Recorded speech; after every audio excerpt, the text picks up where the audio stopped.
Welcome, brave souls, to Sinister Media, where the darkness of reality eclipses even the most terrifying fiction. I'm your host, and tonight, we delve into the shadows of Halloween's past, unearthing true tales that will haunt your dreams long after the jack-o'-lanterns have flickered out. From a haunted house turned death trap to poisoned candy that nearly claimed innocent lives, from a party that spiraled into a bloodbath to a night of trick-or-treating shattered by gunfire, these are not the products of Hollywood's imagination, but the grim facts of history that remind us, sometimes, the real world is far more frightening than any ghost story. Dim the lights, lock your doors, and prepare yourselves. For on Sinister Media, we don't just tell scary stories, we reveal the horrors that lurk in the shadows of our own world. On that fateful October night in 1984, the air in Millville, New Jersey, was thick with the scent of autumn leaves and the excited chatter of teenagers eager for a Halloween thrill. The Nightmare on Oak Street haunted house had been the talk of the town for weeks, promising the most terrifying experience of their young lives.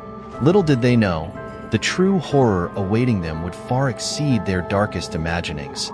As dusk fell, a group of 8 friends, Sarah, Mike, Jessica, Tyler, Emma, Chris, Olivia, and Jake, approached the dilapidated Victorian mansion at the end of Oak Street.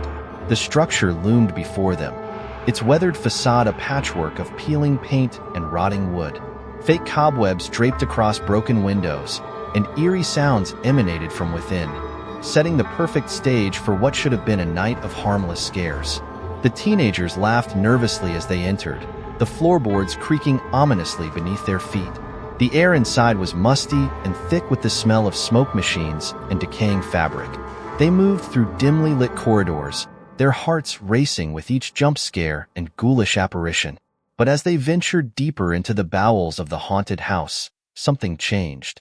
The manufactured terror gave way to a more primal fear. The smoke grew thicker, more acrid. The heat intensified. And then, they heard it.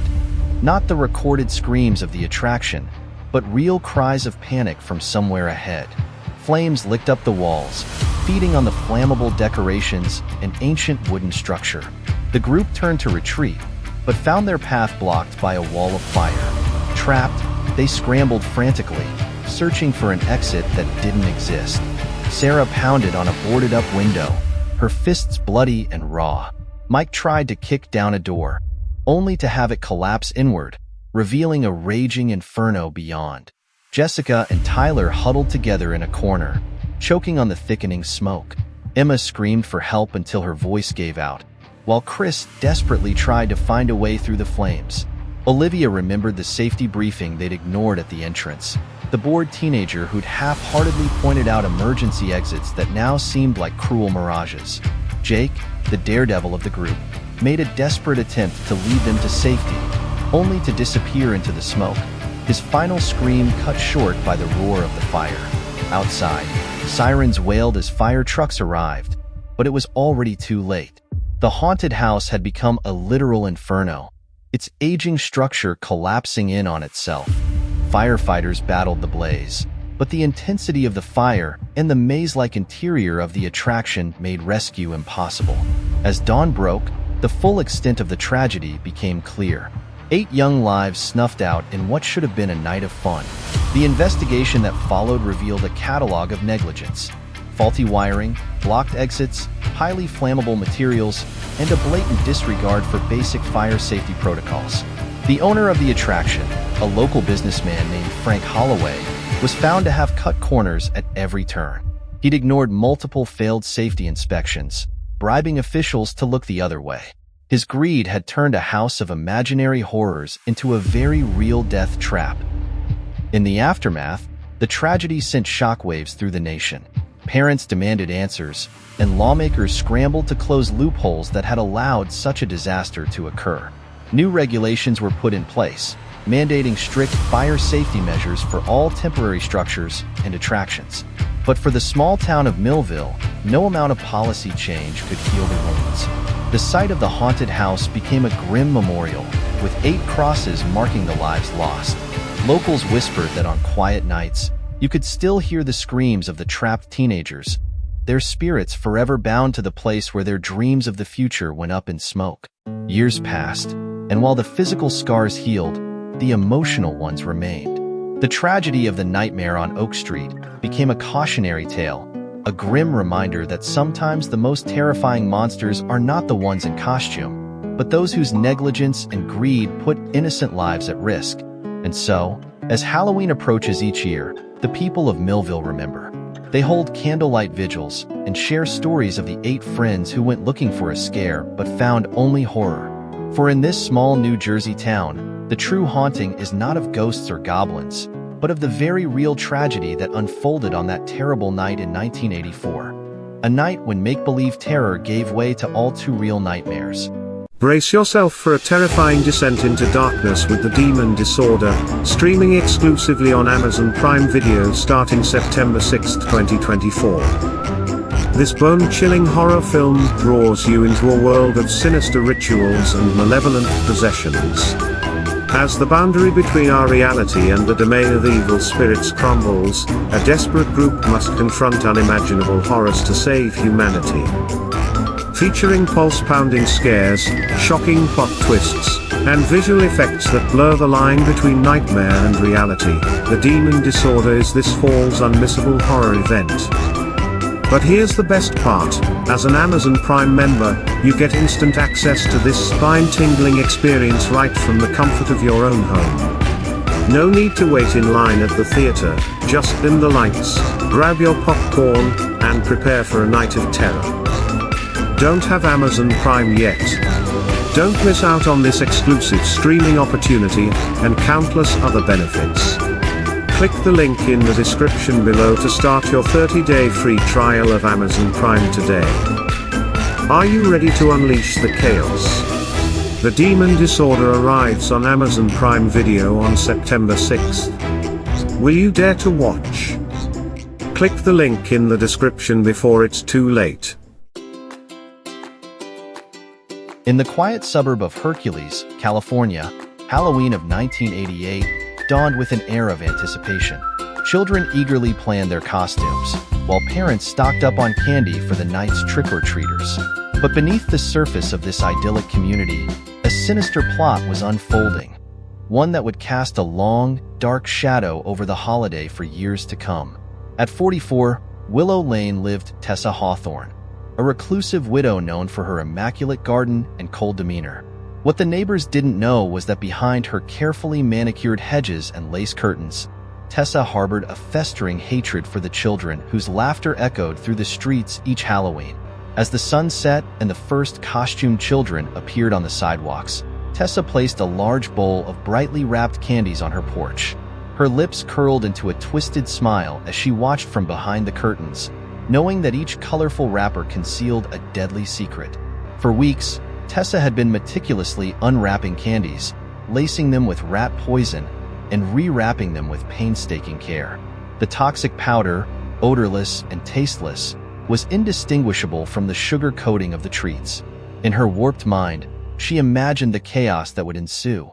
Children falling ill, parents panicking, and her quiet neighborhood descending into fear and mistrust. As the night wore on, dozens of unsuspecting trick-or-treaters visited Tessa's house, eagerly scooping handfuls of the tainted candies into their bags. Little Tommy Johnson, dressed as a pirate, nearly tore into one of the poisoned sweets right there on the porch, only to be stopped by his mother's cautioning hand. "Wait until we get home, sweetie," she said, unknowingly saving her son's life. Across the street, the Mitchell family's jack-o'-lantern flickered ominously, its carved grin seeming to mock the oblivious children as they skipped from house to house. Mr. Mitchell, watching from his living room window, felt an inexplicable chill as he observed Tessa's odd behavior. Something about the way she peered out at the children, her eyes glinting with malice, set his nerves on edge. It was Mrs. Mitchell who first noticed something amiss. As she helped her daughter sort through her candy haul, she picked up one of Tessa's treats. The wrapper, though expertly resealed, didn't quite feel right. With growing suspicion, she carefully opened it, and a faint, unfamiliar odor hit her nostrils. Her heart racing, she examined more of the candies from Tessa's house, finding telltale signs of tampering. Within hours, The Hercules Police Department was swarming Willow Lane. Officers in hazmat suits carefully collected evidence from Tessa's home, discovering mountains of empty candy wrappers and containers of rat poison. The neighborhood watched in horror as Tessa was led away in handcuffs, her face a mask of cold indifference. As news of the thwarted attack spread, a wave of panic swept through Hercules and beyond. Parents frantically checked their children's candy, and hospitals were inundated with worried families seeking assurance that their little ones hadn't been poisoned. Though no one had actually ingested the tainted treats, the psychological damage was done. In the days that followed, a pall hung over the community. Children who once roamed freely now clung to their parents' sides. Neighbors eyed each other with suspicion, wondering what dark secrets might be lurking behind closed doors. The trust that had been the foundation of this close-knit suburb had been shattered like a dropped jack-o'-lantern. Tessa Hawthorne's trial became a media sensation, drawing attention to the vulnerabilities of Halloween traditions. Her defense team painted a picture of a troubled woman, driven to madness by personal tragedies and societal neglect. But the prosecution's case was ironclad, built on the mountain of physical evidence and Tessa's own chilling confession. As Tessa was sentenced to life in prison, the residents of Hercules struggled to reconcile the horror that had almost befallen them. Halloween, once a night of innocent fun, had been forever tainted. Parents implemented strict new rules: no homemade treats, nothing unwrapped, and absolutely no eating candy before a thorough inspection. Years passed, but the shadow of that Halloween in 1988 never fully lifted from Hercules. Even as new generations of children took to the streets each October 31st, there was always an undercurrent of fear, a nagging worry that behind any friendly face offering treats might lurk another Tessa Hawthorne. The house at 44 Willow Lane stood empty, a silent reminder of the night when the boundary between Halloween fantasy and real-life horror had blurred. And on quiet autumn evenings, some swore they could still see a figure at the window, watching the children pass by with cold, calculating eyes. A ghost of Halloween's past and a warning for Halloween's yet to come.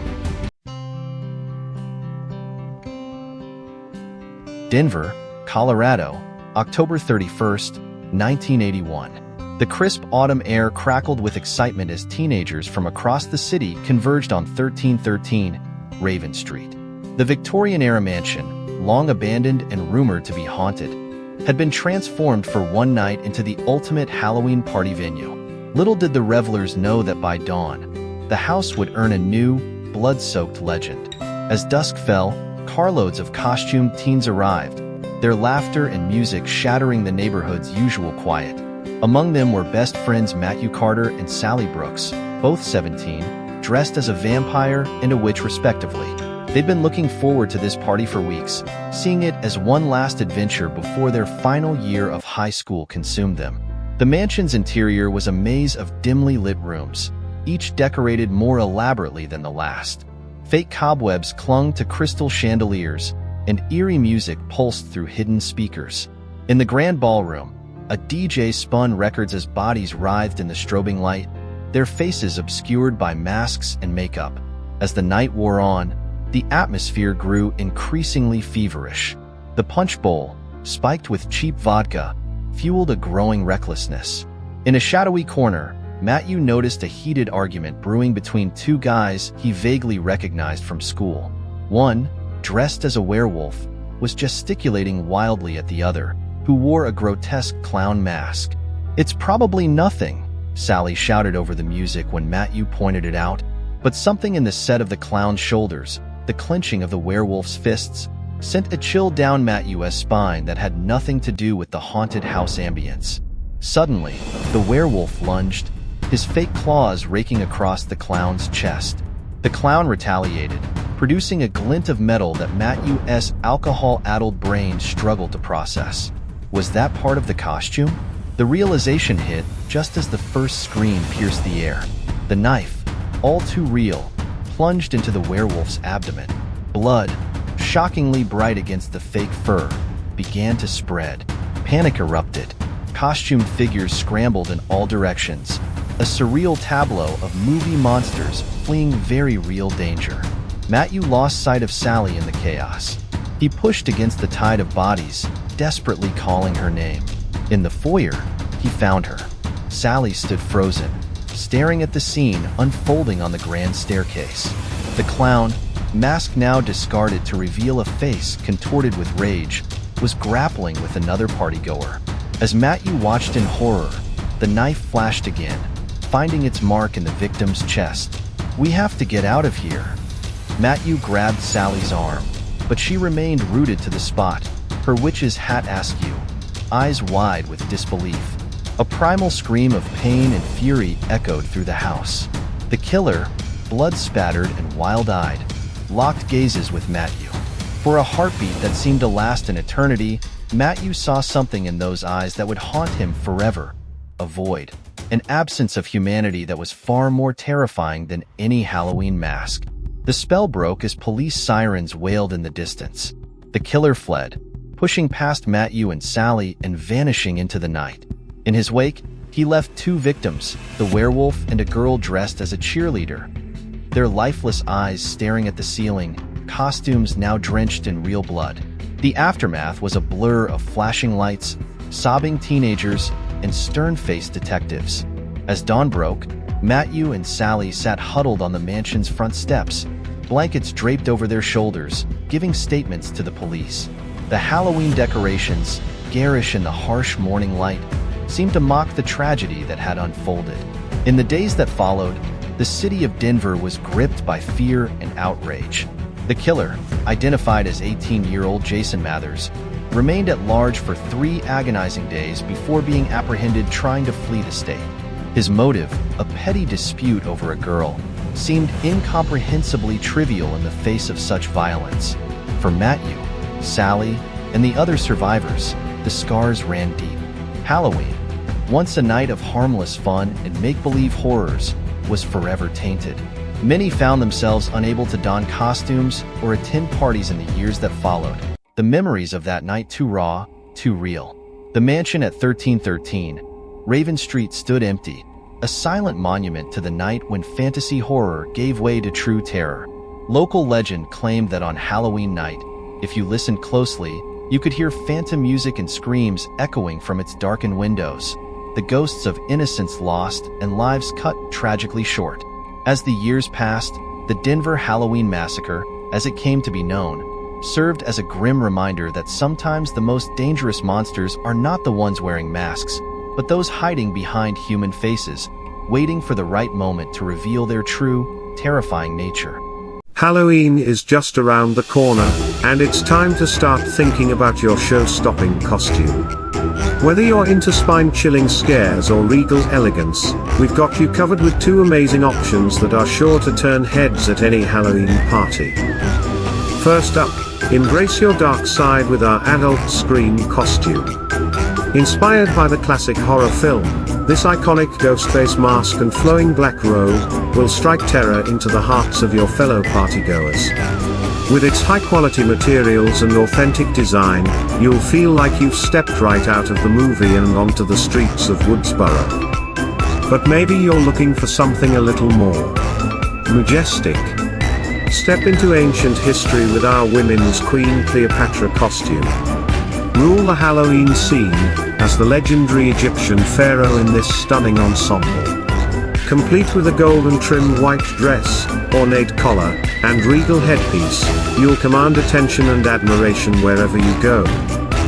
Both costumes are available in a range of sizes to ensure the perfect fit, and they're made with comfort in mind so you can enjoy your Halloween festivities all night long. Don't wait until the last minute to secure your Halloween look. These popular costumes are flying off the shelves faster than a witch on a broomstick. Click the link in the description to get your costume before Halloween comes to get you. Halloween, 1985. South Los Angeles. The streets of the Westmont neighborhood hummed with an uneasy energy, a dissonant mix of childish excitement and adult apprehension. As dusk settled over the urban landscape, parents cast wary glances at shadowy corners and unfamiliar cars, their instincts honed by years of living in an area where violence lurked just beneath the surface. Among the costumed children venturing out that night were 3 friends. Danny, age 10, dressed as a superhero, Mary, 9, a princess, and Todd, 11, a fearsome werewolf. Their laughter echoed off graffiti-covered walls as they ran from house to house, pillowcases growing heavy with sugary treasure. Danny's mother, Lisa, watched from the sidewalk, a forced smile masking her anxiety. She'd almost kept the kids home this year, the recent surge in gang activity making her hesitant to let them out after dark. But their pleading eyes and the memory of her own childhood Halloweens had worn down her resolve. As the children approached the corner of 106th Street and Normandy Avenue, a chill wind kicked up, sending discarded candy wrappers skittering across the cracked pavement. The streetlight above flickered ominously, casting grotesque shadows that seemed to dance and leer. Todd was the first to spot the car, a battered Oldsmobile creeping down the street, its headlights off. Something about its slow, deliberate movement sent a spike of fear through his young heart. "Guys, maybe we should." His words were drowned out by the sudden, deafening crack of gunfire. The world exploded into chaos. Muzzle flashes lit up the night like hellish strobes. Bullets whizzed past, the sound of their passage a demonic whisper of death. Lisa's scream tore through the air as she saw the children fall. Her feet pounded the pavement as she ran toward them, each step an eternity. Around her, the neighborhood erupted into pandemonium. Doors slammed shut, windows darkened, as if the very buildings were trying to shield themselves from the horror unfolding on the street. The Oldsmobile screeched away, leaving behind a tableau of nightmarish proportions. Danny lay motionless, his superhero cape spread beneath him like a pool of blood. Mary whimpered softly, her princess dress now torn and stained crimson. Todd, the werewolf mask knocked askew, gasped for air, each breath a ragged, pained effort. Sirens wailed in the distance, their mournful cry a fitting soundtrack to the scene. As neighbors cautiously emerged from their homes, the full extent of the tragedy became clear. 3 children, out for a night of innocent fun, now lay broken on the unforgiving concrete, their spilled candy mingling with their blood. In the days that followed, the community reeled from the shock. The incident, quickly dubbed the Halloween horror by local media, became a grim symbol of urban decay and the loss of innocence. Parents held their children closer, and the carefree spirit of Halloween seemed to vanish like smoke in the wind. Danny, Mary, and Todd survived, but their wounds ran deeper than flesh. Physical scars healed, but the psychological trauma lingered, a persistent phantom that haunted their dreams and stole the joy from what should have been the happiest years of their lives. The shooters were never caught, melting back into the urban sprawl like specters. Rumors swirled, gang initiation, mistaken identity, random act of evil, but the truth remained as elusive as shadows in the night. As years passed, the Westmont neighborhood struggled to reclaim Halloween. Some families moved away, unable to shake the memories of that terrible night. Those who stayed developed new traditions, community center parties, daytime trick-or-treating, desperate attempts to preserve some semblance of the holiday's magic. But for Lisa and the other parents who had witnessed the horror firsthand, Halloween would forever be tainted. Each year, as October 31st approached, they would feel a familiar dread creeping in, as tangible as the autumn chill in the air. And on particularly dark nights, when the wind whispered through empty streets and shadows seemed to move of their own accord, locals swore they could hear the echoes of children's laughter abruptly silenced by the crack of gunfire.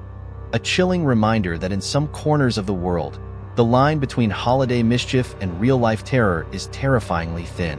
The Halloween horror of '85 became an urban legend, a cautionary tale whispered to wide-eyed children.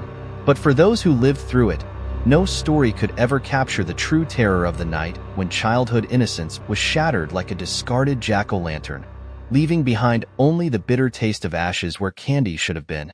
As the final echoes of these chilling tales fade away, we're left to ponder the fragile line between celebration and tragedy. These stories serve as grim reminders that behind the masks and beneath the surface of even our most beloved traditions, real dangers can lurk. But let these accounts do more than simply frighten us. May they serve as cautionary tales, urging us to remain vigilant, to look out for one another, and to remember that the true spirit of Halloween, and indeed, of community, lies in coming together, not in falling apart. If you've made it this far, congratulations on surviving another episode of Sinister Media. Remember to like, comment, and subscribe for more true tales from the dark side of history. Until next time, keep your wits about you, your eyes open, and remember, the most terrifying stories are often the ones that really happened. Sleep tight, if you can.